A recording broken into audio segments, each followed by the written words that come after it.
से नहीं हूँ, एजुकेशन के फील्ड से नहीं हूँ। मैं एक कलाकार हूँ, एक आर्टिस्ट हूँ, एक क्रिएटिव इंसान हूँ। और आप लोग बेहतर जानते हैं एजुकेशन के बारे में।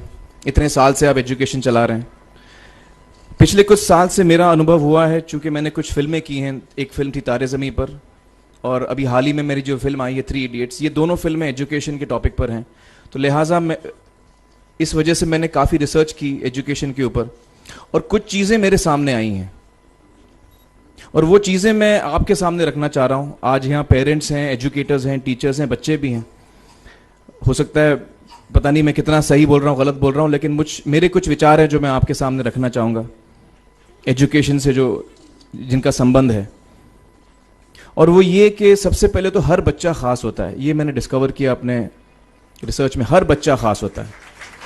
हर बच्चे में, हमारी तरह, आपकी तरह और हमारी तरह, हर बच्चे में कुछ ना कुछ काबिलियत होती है, कुछ ना कुछ कमज़ोरी होती है। मुझ में भी कमज़ोरी है, काबिलियत है। आप में भी कुछ ना कुछ काबिलियत और कमज़ोरी है, और हर बच्चे में कुछ ना कुछ कमज़ोरी और काबिलियत होती है।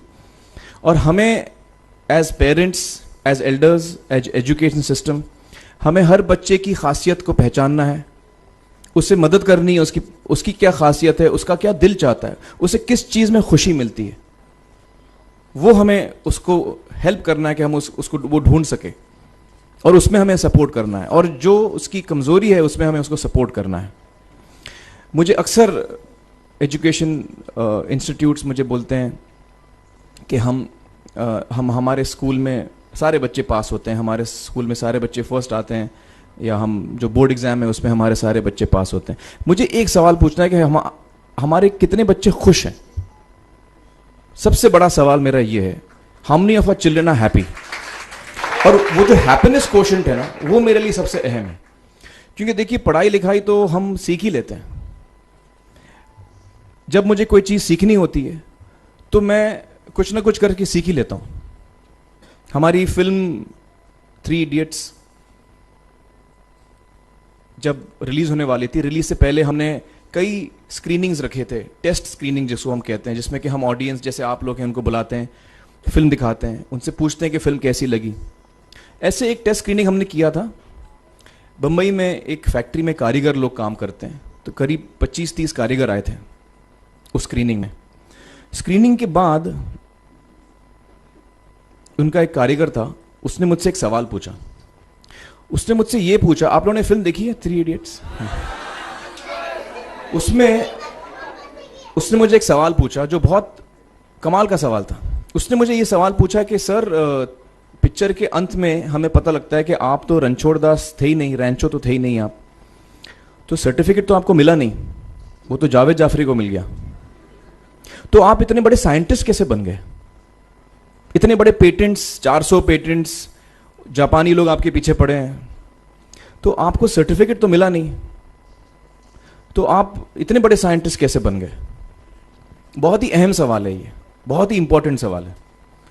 और ये जो मुद्दा है उसके हार्ट में जाता है ये, कि जब मैं एग्जाम के लिए रट के जवाब देता हूं और वो जवाब में मुझे नंबर मिलते हैं और मैं पास हो जाता हूं, तो मेरे हाथ में एक पर्चा आता है जो मुझे कहता है कि मैं पढ़ा लिखा हूं।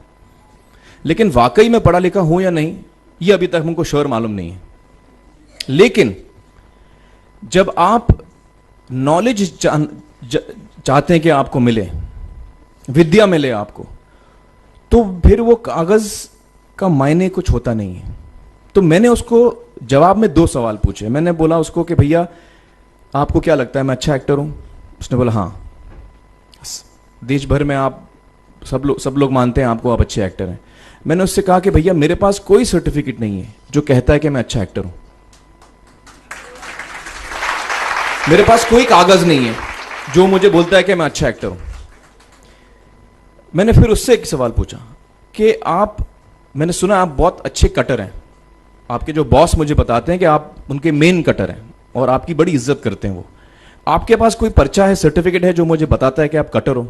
उसने बोला नहीं सर। तो मैंने बोला आपका जवाब आपको इधर ही मिल गया। Education is beyond marks, education is beyond grades, education is what you learn. और मेरी इच्छा है कि हिंदुस्तान में हम एजुकेशन को इस नजरिए से देखें कि हम अपने बच्चों को वाकई शिक्षा दें। और शिक्षा हम खुशी से दें, क्योंकि शिक्षा में सिर्फ ज्ञान नहीं होता, शिक्षा में एक और चीज मिली हुई होती है, वो ये है कि हम अपने बच्चों को डेवलप करते हैं एज ह्यूमन बींग्स। आगे चल के वो जिंदगी में अच्छे इंसान बने, आगे चल के वो अपने पैरों पे खड़े रह सकें, आगे चल के वो इज्जत की जिंदगी जी सकें, आगे चल के वो दूसरों के बारे में ध्यान रखें, आगे चल के वो किसी के चेहरे पे मुस्कुराहट ला सकें, आगे चल के वो किसी की मदद कर सकें। This is what we should develop of our children. ये मेरी फीलिंग है।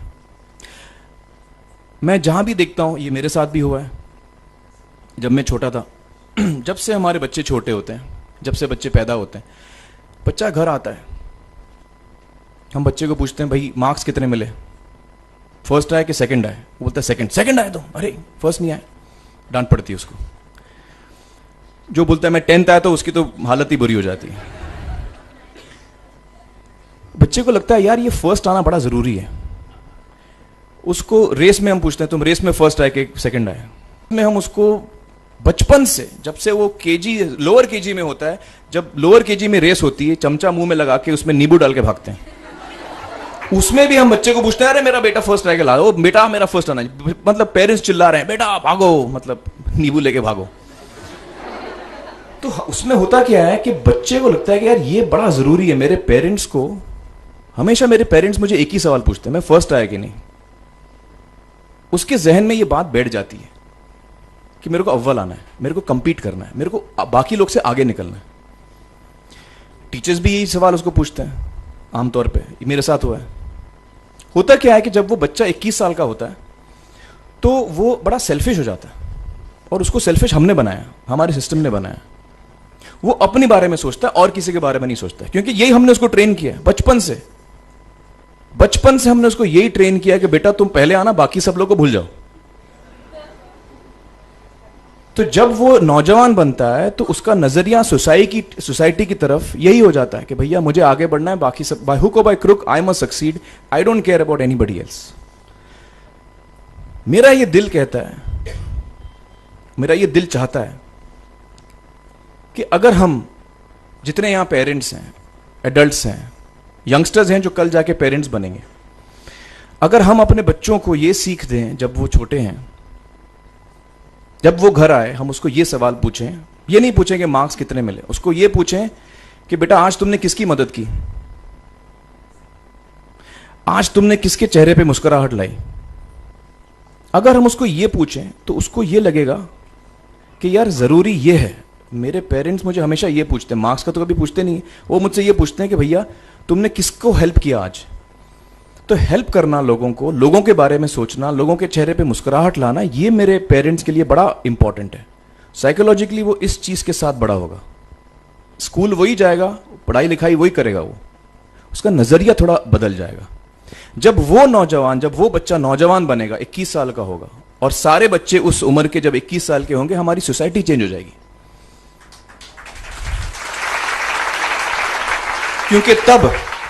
क्योंकि तब हमारी सोसाइटी में ऐसे नौजवान होंगे जो खुद के बारे में नहीं सोच रहे, दूसरों के बारे में सोच रहे हैं।